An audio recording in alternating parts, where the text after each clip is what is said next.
তৃষা, হ্যাঁ ম্যাম। আচ্ছা এক্সেলে এখানে আমি দেখছি তুমি অ্যাপেলের ওপর যে ক্লিক করে আছো তার পাশে অ্যাপেলের ছবিটা দেখা যাচ্ছে, তো এটা তুমি কিভাবে করলে, আমাকে কি করে দেখাতে পারবে? হ্যাঁ ম্যাম, করে দেখাতে পারবো। করে দেখাও তাহলে। প্রথমে আমরা এখান থেকে গ্রেপসটাকে সিলেক্ট করে নেবো, তারপর আমরা এখানে রাইট ক্লিক করব, তারপর আমরা এখানে ইনসাইড কমেন্ট এটাতে ক্লিক করব, তারপর আমরা এই লেখাটাকে ডিলিট করে দেবো, তারপর আমরা এই কর্নারটাতে কার্সারটা রেখে রাইট ক্লিক করব, তারপর আমরা এখানে করব ফরম্যাট কমেন্টস এটাতে ক্লিক করব, তারপর আমরা এখানে করব কালার্স অ্যান্ড লাইনস, তারপর আমরা এখানে কার্সারটাতে রেখে সিলেক্ট করব, আর এখানে আমরা করব হচ্ছে যে ফিল এফেক্টস এটাতে ক্লিক করব, তারপর আমরা এখানে পিকচারটাতে ক্লিক করব, তারপর সিলেক্ট পিকচার, তারপর আমরা এখানে ফ্রম এ ফাইল এইটাতে ক্লিক করব।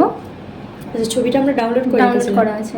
আচ্ছা তারপর এখান থেকে আমরা গ্রেপসটাতে সিলেক্ট করে ইনসাইড করে নেব, তারপর ওকে ক্লিক করব, আর একবার ওকে ক্লিক করব, তারপর আমাদের ছবিটা চলে এসেছে তাই তো? হ্যাঁ। বাহ, ভেরি গুড।